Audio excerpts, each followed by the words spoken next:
saya tidak munafik, kami itu butuh uang untuk kehidupan. Tapi untuk gerakan ini kami takut gitu. Kalau ada uang masuk. Iya, kalau ada uang itu nanti uangnya habis, gerakan berhenti. Saya pernah diajukan, disodori kerjasama itu. Saya baca RAB-nya itu satu kali event tanam itu habis 20 juta. Nah, sementara kalau kita itu sering, saya itu enggak punya bensin. Betul Mas. Ini teman-teman itu ada yang kadang nggak bawa rokok. Tapi ketika ketemu teman-teman yang lain itu bisa berbagi. Bisa berbagi. Nah, berbagi ini yang mahal. Gitu. Nah.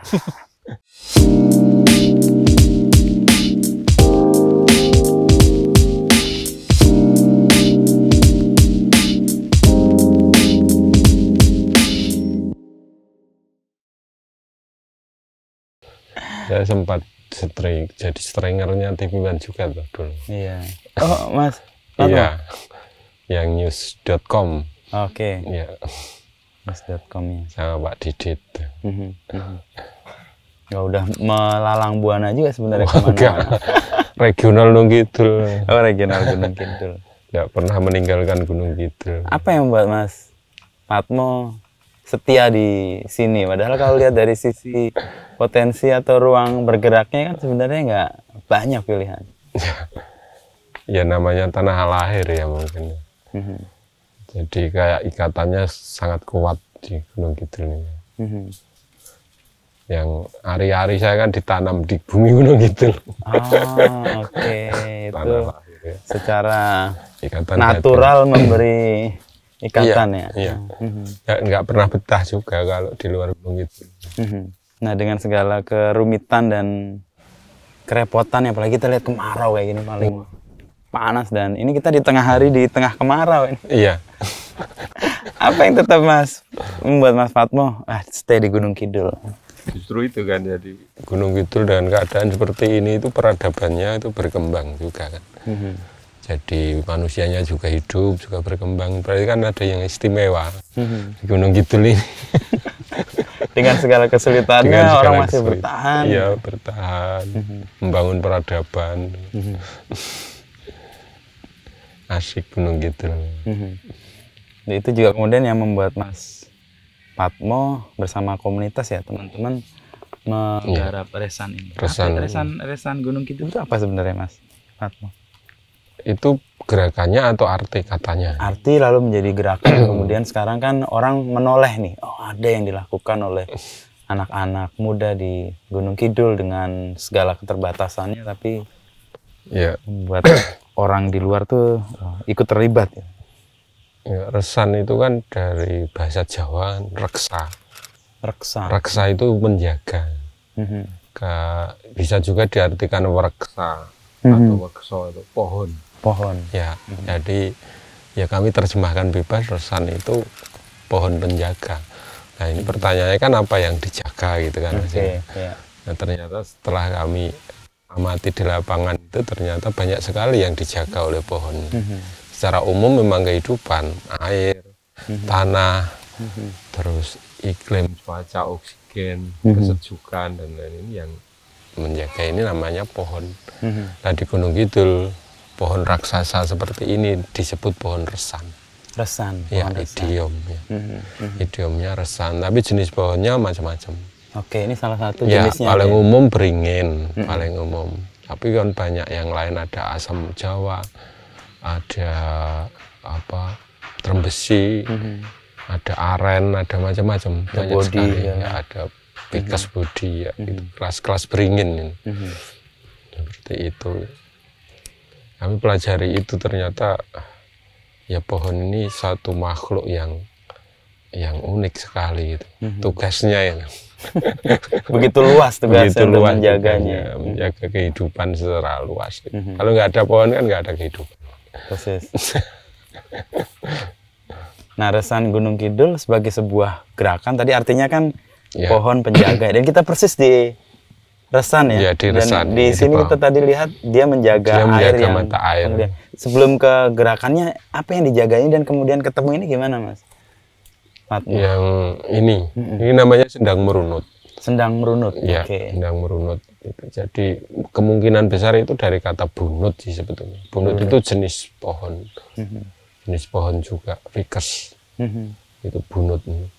Nah kita ketemu ya ketika kita berteman dengan Mas Gayut tadi, Mas Dewo, Mas Onggo, teman-teman yang lokal ya, lokal yang sini, hidup di sini. Ya, terus ngobrol-ngobrol, terus kok menarik ini, terus teman-teman orang-orang sepuh di sini. Kemarin kan banyak yang ke sini juga.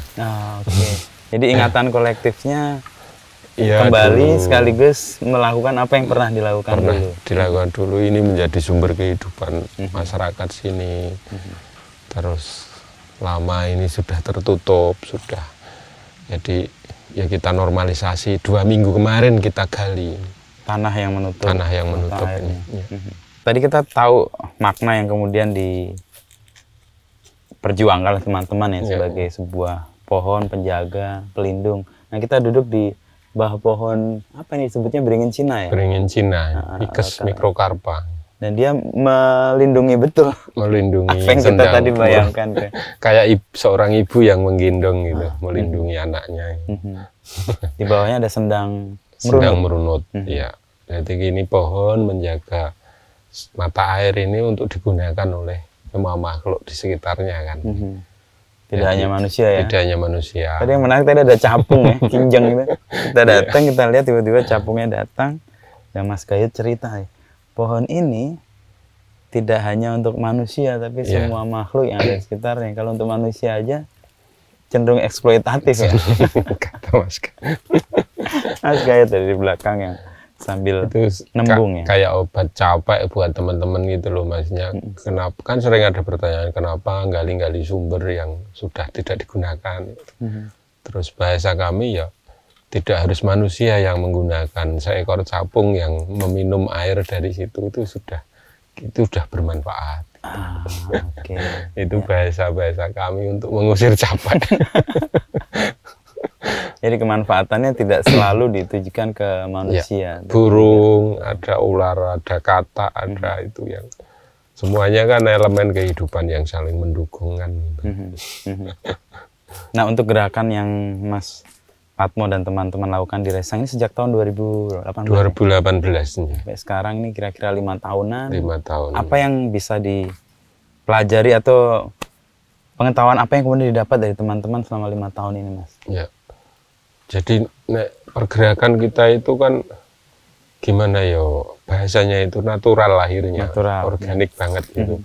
Maksudnya kita tidak dibentuk dari sebuah program atau funding atau apa itu. Jadi kita itu ketemu dengan kesadaran personal masing-masing. Iya. Nah, bahasa kami dulu itu sebetulnya banyak orang baik tapi takut sendiri. Nah itu yang menjadi kok kita ketemu kok ngobrol gitu, kok podo gitu, kok sama gitu. Pemahaman tentang alam, tentang lingkungan itu kok sama. Terus akhirnya kita berkegiatan bareng. Simple banget itu. Terbentuknya Resan itu seperti itu. Jadi natural atas kesadaran personal, terkoneksi gitu. Terkoneksi, berjejaring menjadi komunitas Resanung gitu. Makanya kita tidak ada pengurus, nggak ada legal formalnya, nggak ada ADART-nya.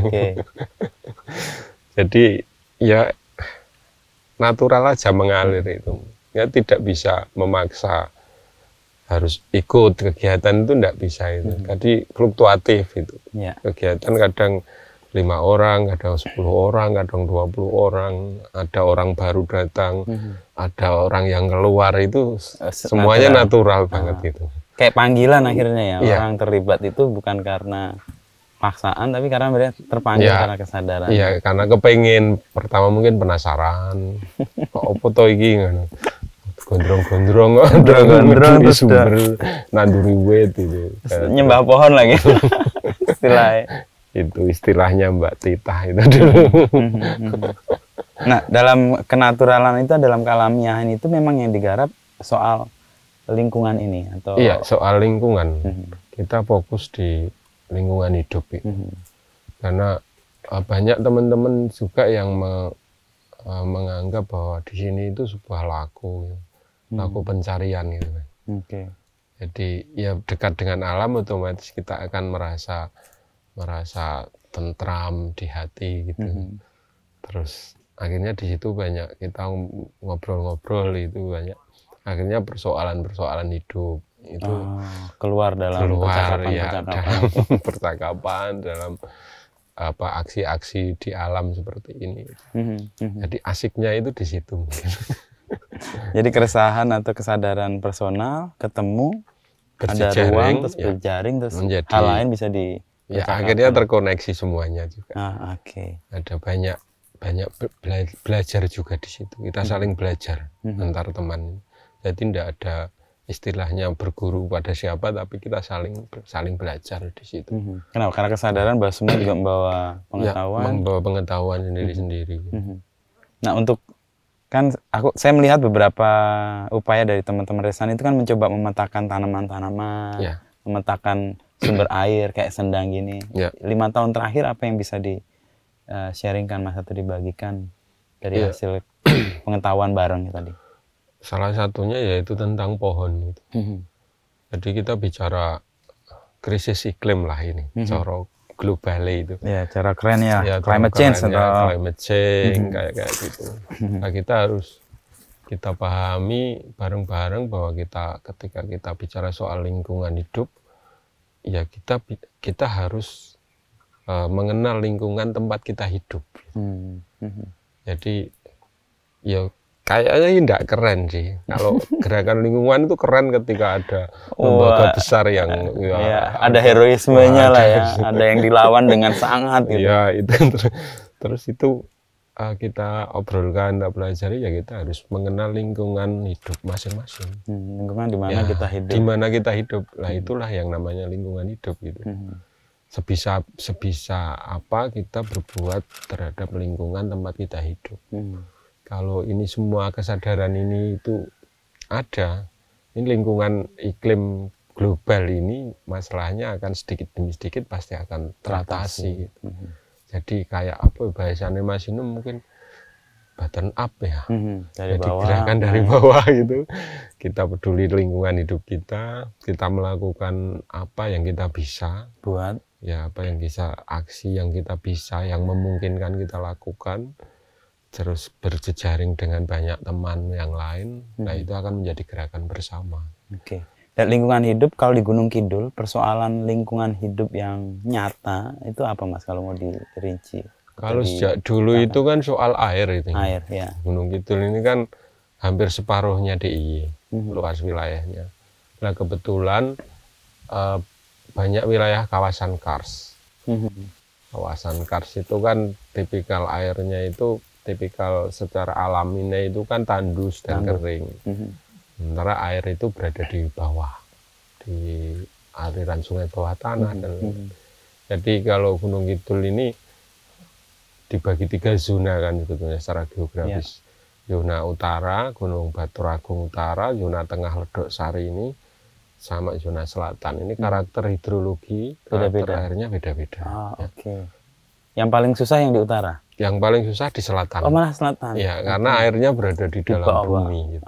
Harus ada teknologi, harus ada biaya yang besar untuk mengangkat air.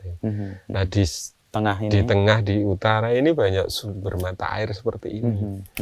Tapi kok, ya karena mindset masyarakat terhadap air ini juga berubah kan sekarang Mas ini. Apa sekarang mindset dan banding dulu gimana? Kalau dulu air ini kan sangat dihormati nih. Sumber air ini dijadikan tempat titik spiritual lah, titik spiritual warga masyarakat. Ini termasuk cerita sejarah dusun, sejarah desa, berangkat dari cikal sini. bakal, ya terus semua upacara itu banyak yang ada di dekat sumber air sebagai bentuk penghormatan titik spiritual dari warga itu. Tapi karena kemudahan zaman, air diantar ke kamar mandi, di dapur tinggal mutar keran, ini akhirnya mindset penghargaan masyarakat terhadap air ini menjadi turun. Akhirnya banyak sumber air yang disia-siakan. Mereka lebih senang untuk membayar dengan kemudahan itu daripada merawat yang sudah ada. Gitu. Termasuk sungai-sungai ini kan kering di Gunung Kidul. Sungai Oyo yang terpanjang di Gunung Kidul ini separuh sampai ke hulu ini kering. Ya. Itu karena rusaknya das. Terus ya ikatan manusia dengan alamnya ini jauh, sudah makin jauh gitu. Jadi tidak ada pengetahuan, apalagi anak-anak muda generasi ini kan kalau kita tidak coba belajar kembali, maka ini keadaan akan semakin buruk. Iya. Nah, kan ada perubahan mindset ya atau penghargaan terhadap air karena dengan kemudahan teknologi segala macam. Resan ini mau mengembalikan itu sehingga menjadi tidak berjarak lagi dengan masyarakat. Iya. Secara kita pikirkan sekarang ketika krisis iklim ini terus berlanjut, kan ini semakin buruk kan Mas. Persis, ya. Semakin buruk. Makin tahun makin efeknya terasa. Ya, ini perubahan cuaca, akhirnya pengaruh ke pangan, pengaruh ke sustennya masyarakat untuk hidup. Nah ini akhirnya, ini kalau tidak ada kepedulian, maka ya kiamat yang ditulis di kitab suci ini akan segera terjadi. Dan alam ini harus kita rawat, kita harus satu-satunya jalan itu sekarang. Teknologi, modernitas yang tidak menghargai alam ini kan merusak. Persis ya, eksesnya banyak ya dan buruk. Dan ini harus kita pahami bahwa satu-satunya jalan kita harus kembali arif kepada alam. Nah, ilmu-ilmu leluhur ini sudah sangat sempurna merumuskan bagaimana menghargai alam, bagaimana menjaga sustainable-nya, bagaimana menghormatinya untuk anak cucu. Lah ini ya sekarang ini generasi kita ini jangan sampai menjadi generasi pendosa. Karena dulu leluhur kita sudah merumuskan ini sudah sangat luar biasa, arif sekali, itu sustainable-nya sangat dipikirkan. Nah, sekarang kita eksploitasi terus, anak cucu kita nanti mau hidup di mana? Ajakan untuk membuat orang atau mindset anak-anak muda kembali ke alam ini diterima dengan baik atau resistensinya tinggi, juga ada yang nggak minat atau malah menyepelekan atau? Kebetulan itu banyak faktor kompleks Mas. Mereka tidak peduli karena tidak tahu. Tidak peduli karena tidak tahu. Ini yang menjadi titik kunci awal ya. Kunci awal. Berarti harus memberitahu atau memberi pengetahuan. Kita harus berusaha untuk mengajak ini. Karena kita juga masih belajar kan. Sama-sama lah belajar. Sama-sama belajar itu. Nah ini dari teknisnya ya banyak hal yang bisa ditempuh. Termasuk bagaimana kita sering masuk dari alam ini, tentang isu tentang alam ini kita masuk dari sejarah. Sejarah desa tadi, ingatan kolektif, ingatan komunal. Mas Gayut tadi. Iya, cerita tutur tentang mitos yang Mas Inu sampaikan tadi. Mitos harus selalu diceritakan agar itu terjaga dan menjaga. Nah ini anak-anak muda sekarang mindsetnya tentang hal-hal seperti ini agak bergeser. Mereka akan lebih senang melihat sisi mitos ini dari mistisnya tok.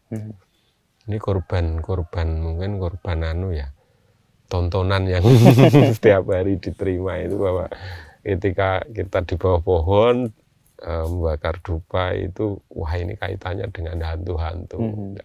Padahal ini sebetulnya ilmu leluhur itu sudah bisa merinci itu, bahwa ternyata semuanya ada artinya. Ya. Kenapa kok harus kenapa harus sesaji? Ada sesaji, harus membakar dupa, harus ritual adat, upacara adat, di situ semuanya itu ada tujuannya. Dan tujuannya ini untuk menjaga keseimbangan sebetulnya. Di banyak tempat kan dilakukan itu, bahkan pohon-pohon yang tadi sebagai pemberi kehidupan ya secara umum tadi, yang pohon-pohon besar yang resan itu kan juga diberi kain, langsing, dupa. Setiap kegiatan yang menyangkut kehidupan seseorang ditujukan ke situ lagi. Itu kan kayak menjadi pengingat bahwa ini loh sumber dari kehidupan kita bersama gitu. Iya, seperti itu. Jadi mengingatkan untuk agar dijaga. Karena ini akan kita wariskan ke anak cucu nanti. Nah ini dengan teknologi nenek moyang kita itu ya dengan cerita tutur, mitos budaya, ritual adat dan lain itu teknologi mereka untuk menjaga tempat-tempat sumber kehidupan seperti ini. Tapi yang kita pahami sekarang sering ini hantu, sisi ini mistis, negatifnya. Bahkan ada yang pemahaman baru tentang bid'ah dan syirik. Ya, itu juga serangannya juga lumayan. Untuk menghadapi itu gimana Mas Patmo dan teman-teman di Resan? Ya kita pelan-pelan. Pertama kita masuk ke masyarakat itu kita harus tahu karakternya juga. Jadi tidak semua tempat dilangse. Tidak, karena mungkin tidak ada sudah terputus jauh gitu. Jarak antara pengetahuan tradisinya dengan sekarang masyarakat sekarang itu. Ya kita tidak boleh langsung memaksakan. Frontal juga. Ya. Tapi yang paling sering kita lakukan ya kita memang berusaha untuk masuk kembali ke masa-masa dulu. Kita harus ketemu dengan juru kuncinya, dengan sesepuh desanya itu. Kita mendengar di situ, terus ya dari situ kita juga belajar kan Mas Inu. Karena kita tetap ini belajar, kita nggak tahu soal. Jadi tiap wilayah atau tiap titik itu beda-beda pendekatannya. Pendekatannya beda-beda. Ya. Ada yang masih melakukan ritual, lah itu kita ikut di situ. Nah, sesuai dengan arahan dari sesepuh juru kuncinya. Kita belajar kita. Ada berapa titik sendang yang di sampai saat ini ada 16. 16 titik. Ketika kemarau ini kan kita kegiatannya ya kayak gini, normalisasi mata air ini. Kalau penghujan nanti kita sudah menanam pohon. Tiap musim beda. Iya, beda kegiatan. Nah, tadi ada 16 titik ya, Mas Patmo, dan di kemarau ini biasanya aktivitas di Resan itu normalisasi sumber air. Menormalisasi. Ya. Terus ada menarik juga kegiatan teman-teman, kita menuliskan tentang hal-hal seperti itu. Iya. Jadi cerita tutur itu kita rekam, kita tulis kembali gitu. Terus tentang sejarah dari sumber air ini juga kita tuliskan. Sumbernya dari tetua-tetua sesepuh tadi? Ya, sesepuh, juru kunci, orang-orang yang punya pengalaman langsung dengan menggunakan sumber air ini dulu. Terus kita juga punya pikiran gini Bang ini. Ketika iklim ini semakin memburuk, saya pernah buat itu caption itu, bahwa suatu saat kita akan mencari dan tergantung kembali kepada tempat-tempat yang saat ini dianggap tidak berharga seperti ini. Ketika air ini sudah semakin, ya akhirnya kan kita kembali lagi gitu. Mencari cerita, oh dulu sini ada sumber air gitu. Semoga yang kita lakukan ini belum terlambat, walaupun ya hanya sesuai dengan kapasitas kita yang ya weekendan kita kalau kegiatan. Kalau Senin sampai Jumat, Sabtu itu ya kita kerja, kita punya keluarga yang harus dinafkahi. Nah, aktivitas untuk yang komunitas itu biasanya di hari apa? Di hari Sabtu Minggu. Iya, Sabtu Minggu. Kayak hari ini nih ya. Kayak hari ini ya. Kita besok pagi kita juga ikut menggali sumber air di Ngawen. Sendang Mangir namanya. Kalau musim hujan bertanam. Musim hujan kita bertanam atau membuat kebun bibit mandiri. Oke. Di mana sudah dibuat Mas? Ada 14 tempat ini kebun bibit itu. Tapi ya seadanya loh ini. Maksudnya di rumah masing-masing kita ya, buat untuk ditanami bibit-bibit yang bisa dipakai. Musim tanam. Jadi kita tidak tergantung bibit dengan pihak lain kalau bisa. Kita membibitkan sendiri. Oke. Tadi teman-teman juga bawa itu apa, memunguti bibit ini, beringin ini, itu mau disemai. Oke. Ini kan bibit beringin ini. Iya, kayak gitu terus diambil, ditaruh di tempat yang lebih proper. Terus nanti di polybag. Di Farid itu juga bikin ya? Yang di Jakal itu. Ya. Ada kebun bibit yang diambil juga dari alam terus kemudian ditumbuhkan ya. Nah, kalau lihat dari gerakan untuk bersama-sama kembali ke alam, menaruh perhatian pada isu-isu lingkungan, Mas Patmo sendiri optimis atau pesimis dengan semua? Harus optimis. Harus optimis gitu. Makanya kita jarang sekali memikirkan kemungkinan persoalan yang akan dihadapi itu enggak. Itu bagi kami itu tidak menyelesaikan masalah dan hanya akan menunda aksi. Yang penting kita lakukan sebisa kita, itu saja. Terus konsisten untuk melakukan itu dengan gembira. Nah, itu konsisten dengan gembira. Dengan gembira. Kalau menemui ketidakgembiraan gimana, Mas? Responnya? Ya biasa. Misalnya ada penolakan atau ada ketidaksesuaian harapan dengan yang nyatanya. Sangat sering Mas kita itu. Tanaman kita pertama itu sudah banyak yang dimati atau dimatikan. Tapi apakah dengan itu kita harus berhenti kan enggak? Karena ya bahkan kita sering berpikir dari 100 pohon itu nanti yang hidup membesar meraksasa itu 1 saja dan itu manfaat. Itu sudah berhasil. Ketimbang kita mandek untuk memikirkan hal-hal yang tidak sesuai kapasitas kita pikirkan gitu. Oke, berbuat hasilnya ya sudahlah. Ya itu prosesnya itu yang karena ya kita nanam sekarang kan enggak mungkin besok pagi keluar air. Ya, atau ada manfaatnya 20, 30 tahun bahkan mungkin saya kalau enggak dikasih umur panjang juga enggak tahu. Enggak dapat manfaatnya langsung. Teman-teman kan seperti itu juga berpikirnya. Karena sering ada pertanyaan, kamu nanam banyak sekarang. Terus besok kalau itu sudah jadi pohon besar, itu ditebang nggak sampai waktu 1 jam sudah hilang. Nah, kita berpikir soal itu kan kita nggak jadi menanam pohon. Tapi kan ya kita harus melakukan. Ketika keadaan ini eksploitasi alam manusia, kebutuhan hidupnya semakin besar, yang tahu hanya bagaimana mengambil dari alam tanpa ada yang mau untuk memberi kembali, ini kan semakin cepat. Bahasanya apa itu Mas Inu? Entropi ya? Ya, entropi. Ya, entropi. Laju entropinya ini akan semakin cepat dan kiamat akan semakin dekat terjadi. Itu yang tadinya mau saya tanyakan sebenarnya Mas.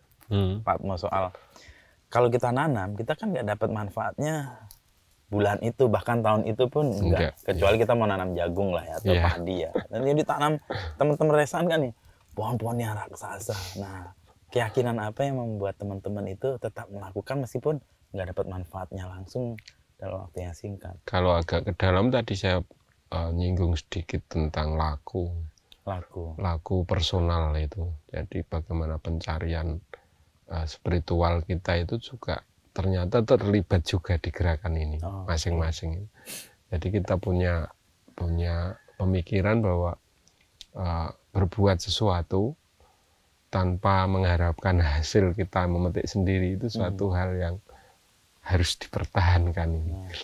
Ini harus disebarkan ini. Ketika semuanya punya pemikiran seperti ini, yang akan harmonis lah kehidupan ini.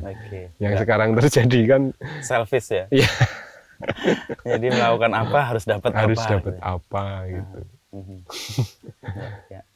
Nah, tanaman-tanaman yang tadi dikumpulkan gitu ya, itu setelah ada di kebun bibit oleh Resan atau oleh komunitas lain akan diapakan? Dan rencananya ada mau bikin apa gitu dengan itu semua? Enggak, kita cuma untuk suplai musim tanam berikutnya. Suplai musim tanam berikutnya. Iya, jadi kita ketika tidak tergantung pada pihak lain, itu kan kita punya bibit sendiri. Kita mau melakukan aksi itu kita nggak susah gitu. Itu saja sederhana. Supaya gerakannya sustain terus. Sustain dan self engineer dapat digerakkan sendiri ya. Itu sambil belajar juga. Kita mengkoleksi berbagai jenis tanaman yang sudah anak muda sekarang itu udah nggak tahu ini pohon apa.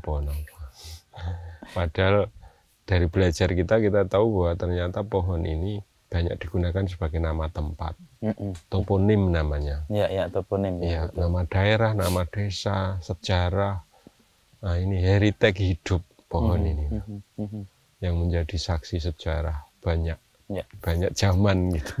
Itu pentingnya juga Resan mencatat ya. Iya, mencatat dengan dan membuat tadi kan kalau persoalan kalau tahu maka orang peduli. Ya. Nah, untuk tahu kan pintu masuknya adalah harus tahu dulu catatan narasi atau yang sifatnya diceritakan tadi itu ya. Oh gitu. Makanya ada gerakan juga di Resan kan mengambil bibit-bibit yang tersebar di mana-mana gitu ya. Iya, terus kita nanti kan ada sering request. Contohnya itu mengembalikan nama dusun, nama desa. Pohonnya apa dulu itu? Klumpet, elo, timo, nyamplung, banyak. Ringin itu. Nama-nama desa kan banyak yang mengambil nama pohon. Nah itu ternyata sudah tidak ada. Gentungan, wungu, bungur, banyak ya. Dari data yang kami kumpulkan itu di Gunung Kidul sendiri ada hampir 40% nama desa itu nama pohon. 40% nama desa dari pohon. Dari pohon. Okay. Bahkan di tempat lain saya yakin mungkin sama ya. Mungkin penyebutannya aja beda. Itu penamaan toponim itu kan menunjukkan kedekatan warga waktu itu dengan alam. Dengan alam, iya.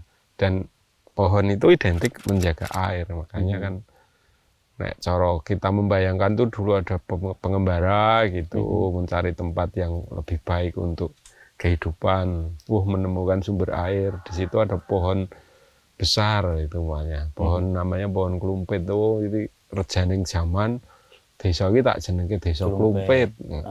Okay. Jadi memang duluan pohonnya dari manusianya. Itu kayak penghormatan ya? Ya, penghormatan. Atau tetenger. Makanya fungsi pohon itu ada fungsi sejarah. Heritage itu. Heritage alam. Dari pengumpulan tadi 40% nama dusun di Gunung Kidul dari nama pohon. Ya. Ketemu nggak semua pohon-pohonnya itu, Mas? Belum. Banyak yang belum ketemu ini. Pohon tepus ini belum ketemu kita. Oke. Oh, tepus nama pohon? Nama pohon, ya. Oke. Tepus, panggang sudah, kemarin sudah. Pohon panggang itu pohon? Pohon. Bukan manggang itu, bukan? Bukan, pohon. Oh, pohon panggang, oke. Kemarin sudah ditanam sama Pak Camat. Ketemu pohonnya? Dari teman Jawa Timur. Kalau bungur saya tahu, bungur itu pohon. Ya, bungur itu pohon wungu, kalau di Jawa.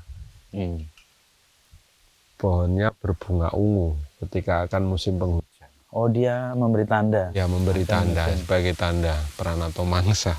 Wah, itu dia. Sono itu ya pohon ya? Sono ya, pohon. Timoho kalau di Jogja itu pohon. Nyamplungan itu pohon nyamplung juga. Oke. Nah, mengumpulkan itu kan biasanya kita ada referensi ya, Mas? Atau ada pijakan gitu ya. Resan sendiri sambil mencatat, menceritakan. Bukunya itu, Sutonoyo Dadapwaru. Sutoyono Dadapwaru. Iya, bukunya Pak siapa itu? Aku lupa. Itu juga membahas soal toponim. Terus ya cerita dari warga lokal. Ya, itu juga kita jadikan bahan referensi. Dulu pohon apa, joho, pohon macam-macam. Bahkan yang kemarin mangir, itu kan kita taunya itu hubungannya dengan Ki Ageng Mangir Wonoboyo. Nah, ternyata pohon mangir. Mangir itu pohon. Iya, pohon mangir itu ada. Makanya kita penasaran kok banyak toh petilasan di Gunung Kidul yang memakai nama mangir. Apakah dulu Ki Ageng Mangir itu sampai ke Gunung Kidul itu ya? Ternyata pohon mangir itu dapat dari Google gitu. Kita browsing juga. Belum punya kita tapi pohon mangir. Jadi sebaran pohon itu yang menjadi tetenger. Iya, itu di daerah tropis Jawa terutama banyak pohon mangir. Yuk, kemarin kalau nggak salah ada pohon apa yang ada di keraton itu juga? Keben. Keben. Ya, itu dari alun-alun Kamandungan keraton. Itu pohon besar ya? Iya, itu pohon yang punya nilai spiritual khusus untuk keraton. Keben. Butun namanya, butun atau putat laut. Keben itu. Dulu zaman Pak Harto pernah dijadikan pohon, lambang pohon perdamaian.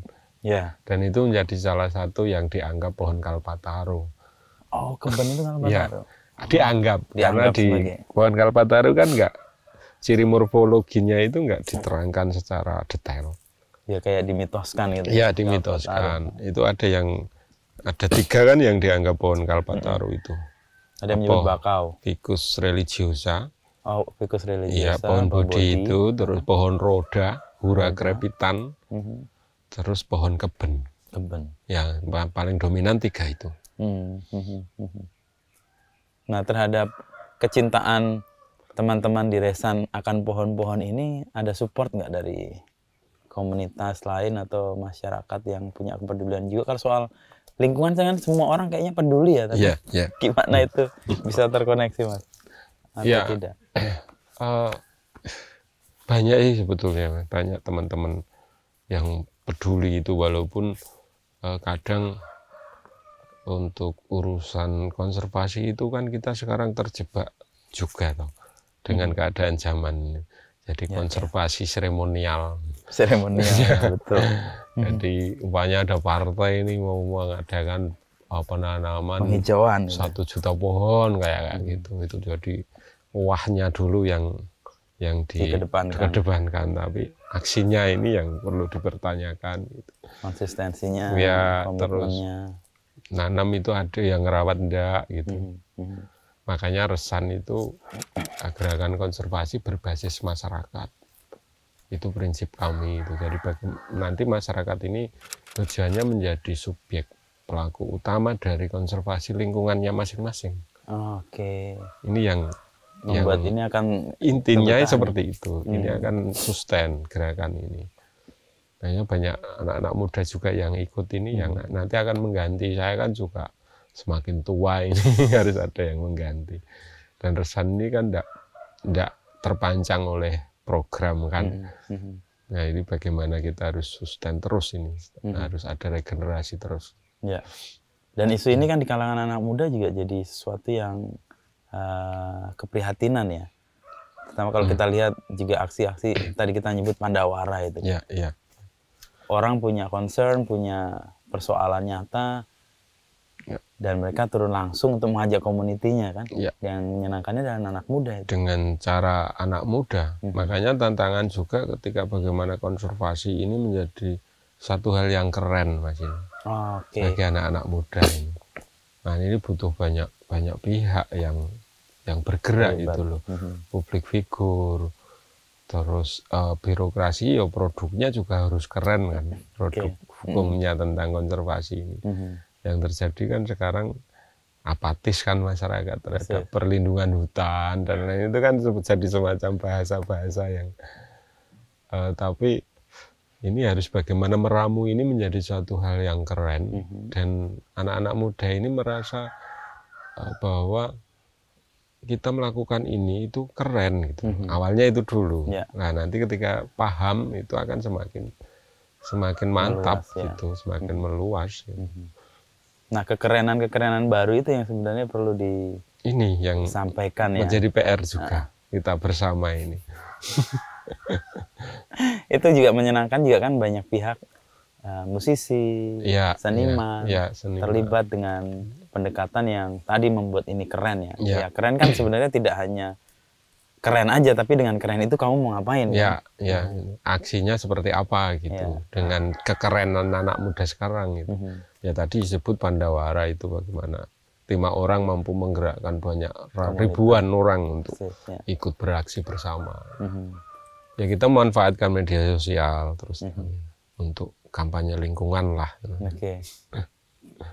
Kalau sendiri Resan sendiri, kekerenannya yang selama ini ingin dimunculkan apa, Mas? Kesadaran, Mas. Kesadaran personal. Jadi kita memahami bahwa merawat lingkungan itu adalah sebuah kewajiban. Ini yang ingin kita sampaikan gitu. Termasuk peduli lingkungan tuh keren deh. Keren. Ini kita memikirkan masa depan kehidupan, tidak hanya memikirkan hidup kita sendiri sekarang. Itu altruis tuh, tidak hanya selfish ya, tapi memikirkan sesuatu yang melampaui diri kita sendiri. Ya, dan kebetulan sekarang itu warningnya sudah sangat banyak. Ini isu pangan. Pangan kan kaitannya dengan alam. Dengan air. Ya, persis. Pangan makin susah, makin mahal juga kan. Dan punya, apalagi sekarang ada perang ya kan. Ya, ada perang, terus anomali iklim. Sekarang El Nino seperti ini gitu. kayaknya jauh dari lingkungan kayak di pelayan gini, tapi itu nyata ya. Nyata, ini nyata sih. Nah itu berpengaruh terhadap kehidupan masyarakat sehari-hari kan, ketika ini beras mahal kan di kota ini. Ini mending di desa masih ada yang menanam, ada yang menyimpan hasil panennya gitu. Kalau di kota kan ya sudah berat itu. Hanya pandemi kemarin harus memberi pelajaran banyak sebetulnya. Bagaimana masyarakat yang sustain itu masyarakat desa. Wah, betul.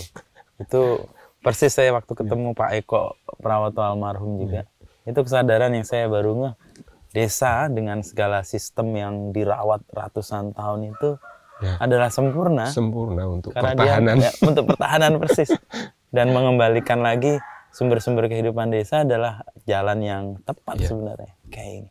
Nah misalnya ini Mas, ini udah ketemu nih sumber mata air. Atau di daerah lain sumber mata air. Apa yang dilakukan oleh Resan untuk menjadikan, tadi kan pengetahuan leluhur itu berjarak nih. Nah untuk kemudian dihidupkan lagi, dijadikan sebagai pengetahuan bersama, dirawat. Selama ini tahapannya gimana Mas? Ya ini kan, ini kemarin kalau ikut itu lucu. Jadi warga sini itu melihat dari jauh gitu, terus ada yang ngelihat dalam arti aneh. Dong opo gitu. Dong opo tuh kayak gini, gondrong-gondrong dong. Aduh. Gondrong-gondrong kalau seireng kayak taruh atas. Terus datang mendekat, terus ngobrol, terus itu ya kuncinya di situ. Ketika mau mendekat, terus kita tanyalah langsung gitu ke warga. Mbah itu ini dulu gimana ceritanya ini? Ini kan kita dokumentasi semua juga kemarin. Bagaimana Mbah Tukijan namanya. Yang lihat dari jauh. Itu bercerita berapi-api tentang sendang ini, sejarah sendang ini. Bagaimana dulu keadaan airnya. Dulu di sini ada pohon loa yang besar. Terus ada jalan yang sini lewat. Nah, dari mereka itu kita mencoba merekonstruksi itu. Dan ini kan mau akan ditanam pohon loa ini. Loa kan, lo itu pohon. Loa. Ya, terus kita dokumentasikan itu, terus kita menempatkan diri sebagai orang yang mendengar. Oleh simbah-simbah ini kan orang-orang desa itu kan kangen didengar, tau kan? Sekaligus tadi ya menyusun narasi atau pengetahuan narasi yang ini sudah hilang. Kita literasikan, kita tulis, kita agar ketika simbah ini sudah pikun atau sudah ada, ini masih ada catatannya. Dan akhirnya simbah yang putri itu goreng kacang diantar ke sini. Terus dari obrolan-obrolan kedekatan itu yang kami optimis kami bisa untuk sedikit demi sedikit untuk terus bergerak di masyarakat itu. Terus dari ketidakpedulian lalu mereka melihat.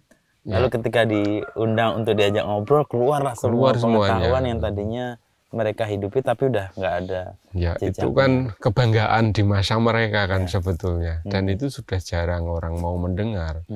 Karena sekarang warga desa itu dianggap harus mendengar, harus patuh, harus sesuai dengan mengikuti perintah dari orang yang datang. Ini salah satu pemberdayaannya.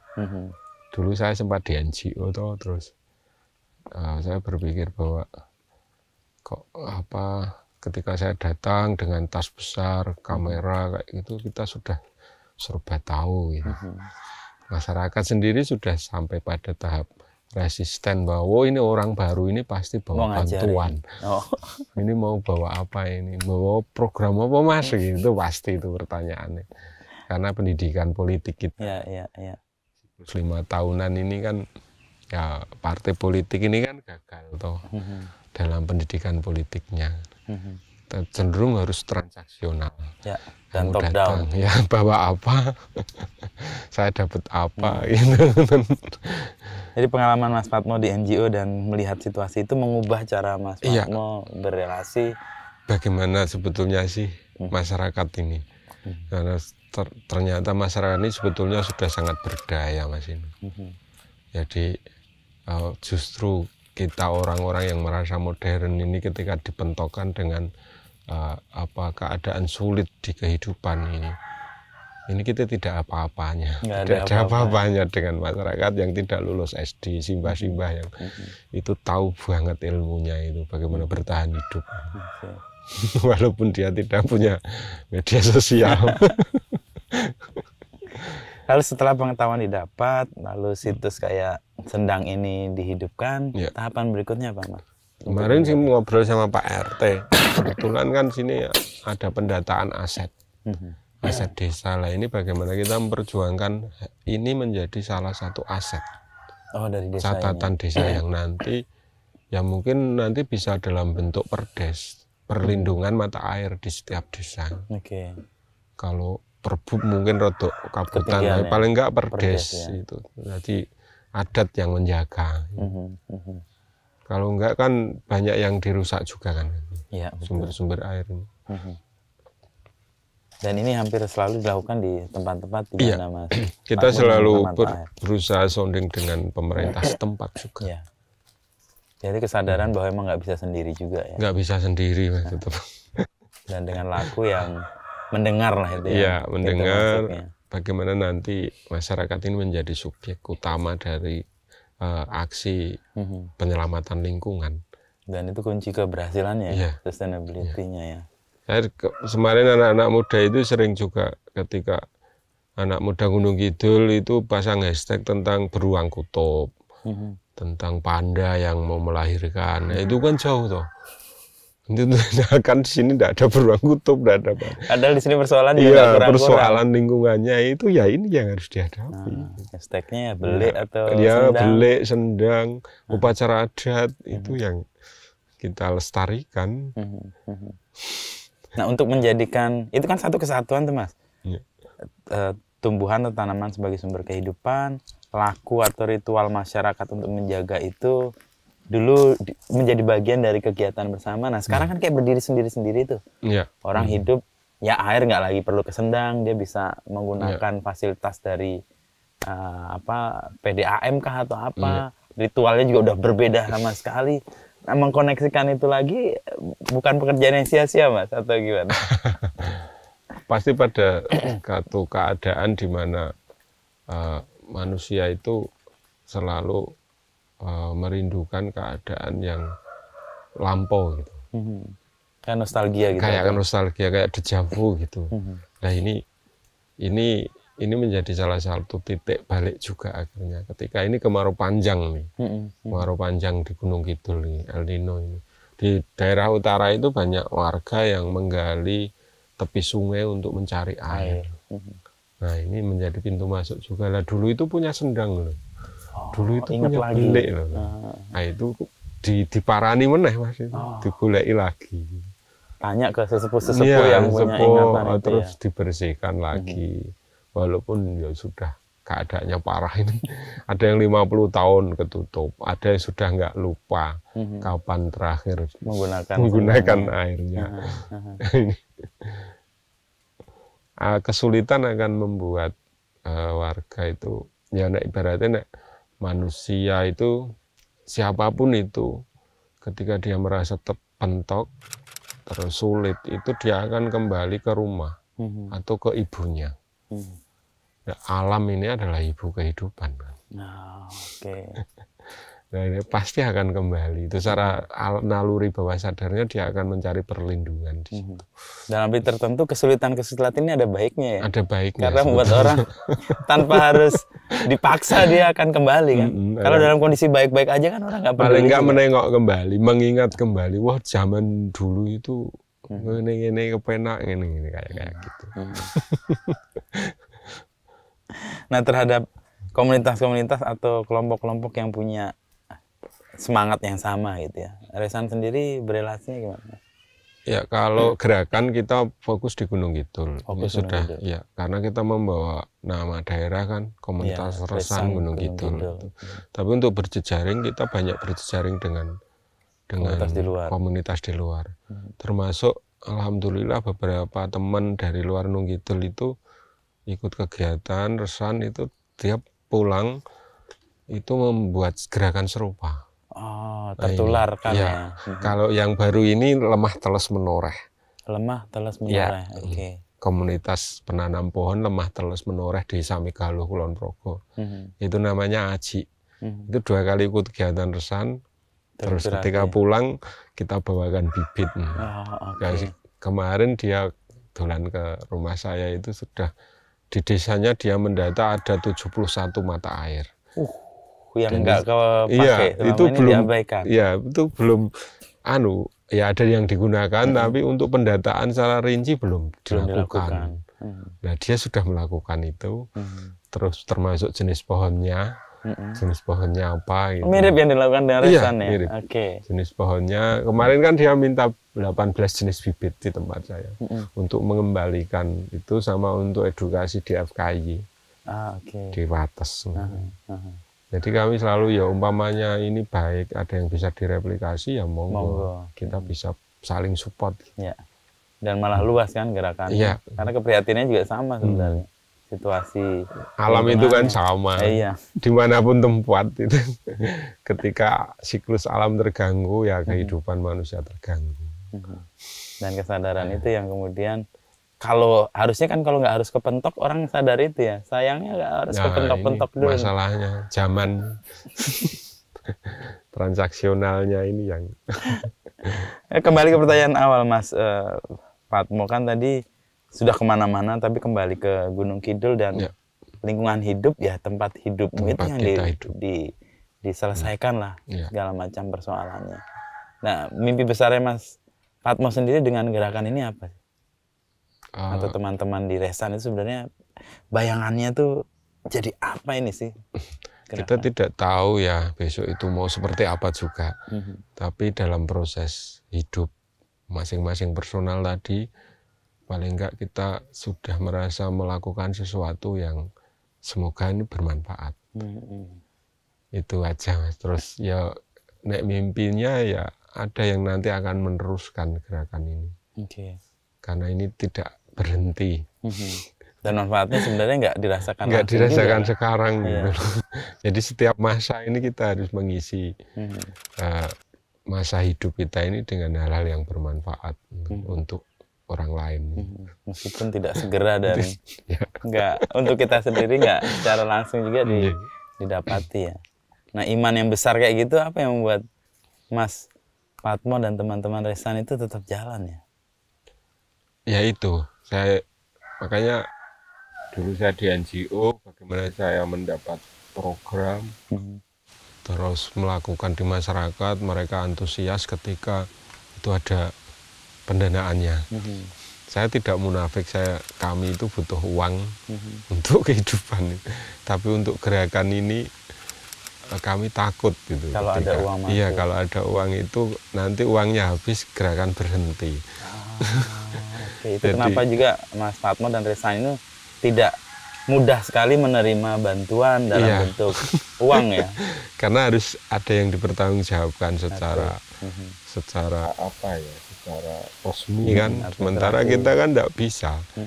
Kita tidak pernah memaksa teman-teman ini besok minggu harus datang, harus ikut, tidak bisa. Waduh, saya ada kerjaan, ya ada, tidak apa-apa. Itu tidak merubah apapun. Bahkan banyak yang dulu ikut sekarang tidak, itu juga tidak apa-apa.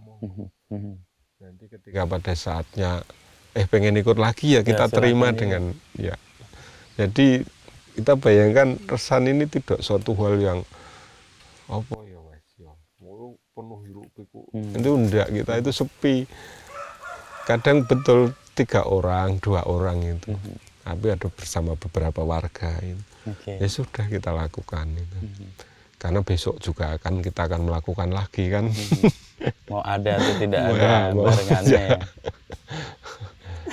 Nah, sebenarnya pendanaan ini juga berbahaya kan kalau dalam sebuah gerakan yang sifatnya alamiah melibatkan masyarakat dan harapannya berlangsung panjang kan. Kalau dananya berhenti itu bisa berhenti juga.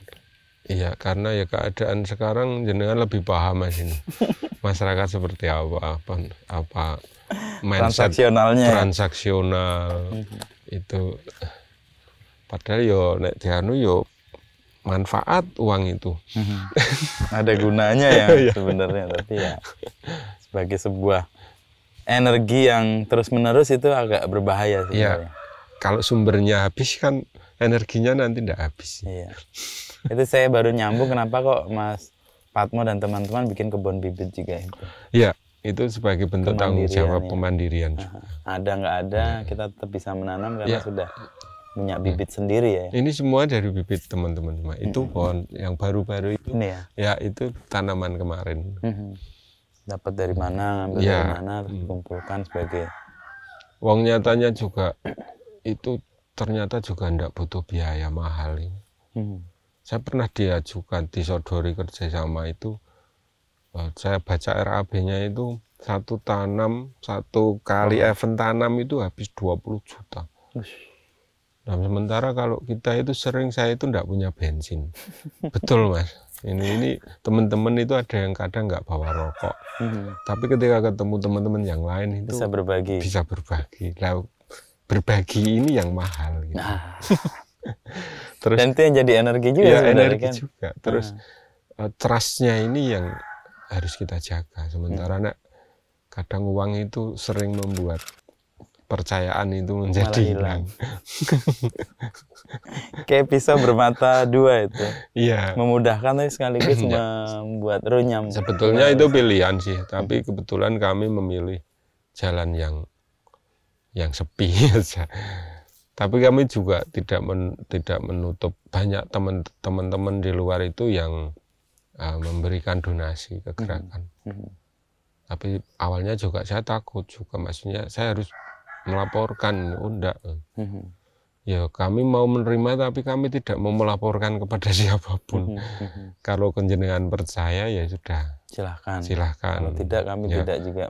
Ya itu pun dalam nominal yang kecil, maksudnya sampai pada tahap teman-teman itu saya itu ingin ikut tapi saya tidak punya waktu. Mbok saya itu dibagai toh perjuangannya gitu. Untuk beli-beli kopi gitu. Ya kita terima kalau hal-hal seperti itu. Tapi ketika harus dengan persyaratan itu ya, waduh saya tidak bisa, kami tidak bisa ini. Dan bukan maksudnya seperti itu kan gerakan ini mau dibuat ya. Nah kalau untuk kegiatan harian kan teman-teman kayak Mas Patmo juga kan punya kegiatan harian juga kan, yang disebut untuk menghidupi anak istri atau menghidupi keluarga lah. Gitu. Nah membagi waktunya, keluarga bisa merelakan untuk melakukan hal-hal di luar, kan ini nggak ada benefitnya langsung buat keluarga juga sebenarnya. Itu pernah muncul pertanyaan kenapa di Resan itu jarang ada perempuan yang ikut. Itu dari pertanyaan dari teman-teman gerakan solidaritas perempuan lah. Gitu. Enggak tahu ya, di Resan itu namanya ada Resanwati. Resanwati itu istri-istri kami yang membiarkan kami untuk ketika minggu pagi itu kelayapan yang nggak ada upahnya.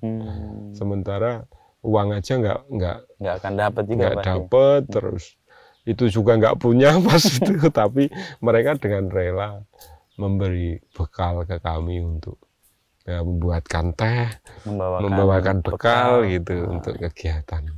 Nah, Resanwati ini yang tidak muncul tapi sebenarnya sangat serius perannya ya. Iya. Dan ini memang butuh pemahaman juga. Maksudnya ya tidak semua perempuan kan bisa menerima itu kan. Iya. Lakinya kelayapan tidak jelas. Tidak jelas hasilnya nggak ada. Setahun belum tentu berbuah, 3 tahun belum tentu ada. Tapi kan di waktu 5 hari 6 hari sebelum hari Minggu kan kita juga kerja. Tanggung jawab terhadap keluarga. Ya. Jadi bahasanya itu kadang ada guyon, saya tak ngibadah gitu. 1 minggu. Iya, itu istrinya Gayut itu tahu aku ngibadah nang Sumber. Ngibadahin nandur duit itu. Itu yang saya pernah pada satu masa menemui Farid itu susah sekali karena hampir tiap Sabtu Minggu dia pergi ke sini kan. Dia pergi waktu musim tanam dulu ya. Dan menjadi identifikasi baru buat dia tuh sebagai aktivis penyembah pohon. Tapi tadi kan memang dilakukan untuk sesuatu yang zaman dulu dilakukan. Oh, nembung itu tadi. Ya. Jadi itu bentuk penghormatan. Jadi kita tetap percaya ada entitas lain yang menjaga. Karena percaya kepada yang gaib itu kan rukun iman juga. Pertama itu, terus kedua yaitu kita artikan sebagai sebuah ruh itu kan spirit. spirit perjuangan dari leluhur dalam membentuk peradaban. Nah, ini berawal dari tempat-tempat seperti ini kan. Nah, leluhur itu menitipkan spirit ini pada tanda-tanda seperti ini. Kita harus memelihara spirit itu. Gaib itu kita pelihara untuk memperkuat keyakinan, tekad perjuangan kita. Kadang-kadang lemah gitu. Iya, kadang ya manusiawi kan gitu aja, pakai capek, pakai flu. Oke, bosan gitu ya. Pakai bosan. Ada kadang benturan idealis juga dengan teman-teman itu sangat biasa. Ketika ujian nominal itu kita bisa lewati, mungkin ujian idealis ini yang sering. Agak berat juga. Berat juga muncul. Masing-masing punya mimpi yang berbeda kan, atau punya. Itu kita juga belajar Mas Inu di situ bagaimana. Ketika idealisme ego kita masing-masing muncul itu, kita harus punya kesadaran untuk mengembalikan ke sebuah hal yang sederhana. Dasar dari ketika kita melakukan ini untuk apa? Kembali ke situ. Akhirnya ya ada tentrem lah, titik temu lah. Enggak otot-ototan lah. Namanya juga isi kepala orang banyak itu. Orang banyak beda-beda dan jadi dinamika komunitas ya kita hadapi juga. Enggak baik-baik saja semuanya, enggak. 5 tahun jalan dengan kerja-kerja sepi, hasilnya nggak bisa dilihat langsung, itu kan suatu pencapaian yang lumayan baik ya, atau baiklah saya mengatakan, karena komitmennya, konsistensinya kan terjaga loh. Ya nggak tahu ya, kita cuma melakukan apa yang harus kita lakukan aja. Terus ketika berkembang ke sesuatu yang lebih rumit itu, ya kita harus balik lagi ke hal sederhana. Untuk apa semua ini? Ya, ini kan sederhana kan sebetulnya. Kita itu, masyarakat kita sekarang itu kehilangan kesederhanaan, sehingga menjadi satu hal yang sulit apa-apa. Menjadi hal yang kayaknya tidak bisa dilakukan. Padahal itu diperumit sendiri oleh. Dia nggak kembali kepada kesederhanaan. Retorika itu kan kadang mempersulit keadaan yang sebetulnya mudah. Karena tinggal niat kita mau melakukan itu aja. Dan kesederhanaan kayak gini nih, duduk di bawah pohon. Makanya mohon maaf, enggak saya gelarkan tikar, enggak saya pasangkan tenda. Tapi dari sini kita tahu bahwa akar ini kan menuju kepada titik-titik entah airnya berada. Iya, ini menjaga jalan air. Yang ke bawah kan banyak ini akar. Ini yang menjaga jalan air. Menjaga jalan air. Ya, secara morfologi kan pohon itu seperti ini, pohon konservasi. Jadi daun ini menangkap air hujan, tidak langsung menghantam tanah. Kalau menghantam tanah kan ilmu di SD dulu mengakibatkan erosi, tanah longsor, air ini tidak ada yang meresap. Nah, ini kan yang meresapkan kan ini. Disimpan oleh akar, dijadikan cadangan air bawah tanah. Kita ketemu sendang juga di akhirnya sini. Dikeluarkan dengan mata air. Itu siklus ya? Cyclical ya, dari atas disimpan ke bawah, dikembalikan lagi, dan kita syukuri sebagai sumber kehidupan. Dan tadi kalau kita lihat ada capung, lihat capung nggak? Yang menjadi penjaga untuk adanya air di situ. Ya Mas, matur nuwun ngobrolnya nih. Sebisanya cuma seperti itu Mas. Ini resan seperti ini cuma.